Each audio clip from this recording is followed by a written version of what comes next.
Je m'appelle Julie d'Allemagne, je fais partie du service d'hématologie du HUB. Pourquoi est-ce qu'on parle d'autogreffe de cellules souches ?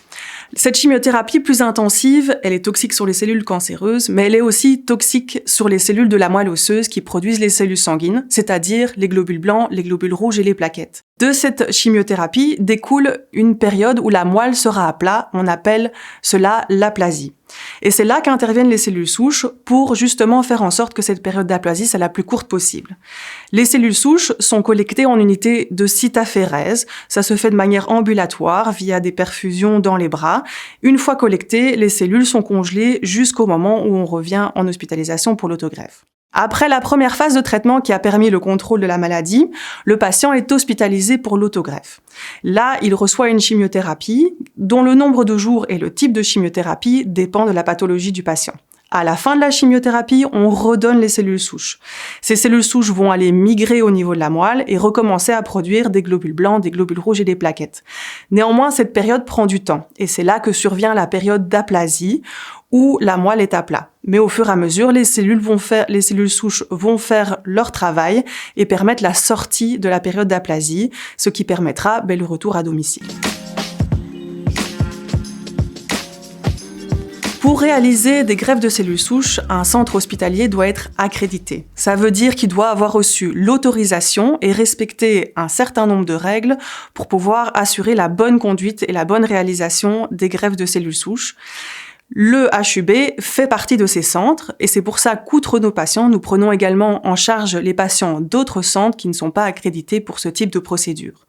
Dans ce contexte, nous avons une unité de cytaphérèse qui permet le prélèvement des cellules, une unité de thérapie cellulaire qui permet la manipulation des cellules et une unité d'hématologie dédiée qui permet la prise en charge des patients en aplasie. Et c'est pour ça que nous sommes dans ces centres et qui peuvent réaliser les autogreffes. Suite à la chimiothérapie survient la période d'aplasie. Donc, les cellules sanguines sont à ce moment-là diminuées.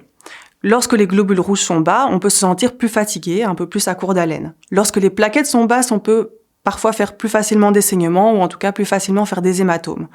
En fonction de la prise de sang et de la clinique du patient, on peut faire des transfusions de plaquettes ou de globules rouges. Quand les globules blancs sont bas, on est plus à risque de faire des infections. À ce moment-là, on surveille régulièrement la température et s'il y a de la fièvre, ça peut nécessiter l'administration des antibiotiques. Une fois que la moelle aura récupéré et que donc on sera sorti de l'aplasie et que le patient aura récupéré un bon état général, il pourra sortir et retourner à la maison.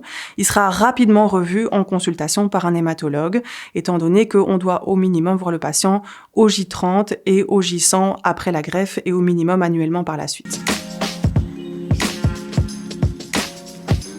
L'autogreffe est un traitement qu'on connaît et qu'on utilise depuis très très longtemps. À chaque fois qu'il y a des nouvelles thérapeutiques, on se pose toujours la question de savoir si l'autogreffe a toujours sa place dans les traitements et la prise en charge des patients.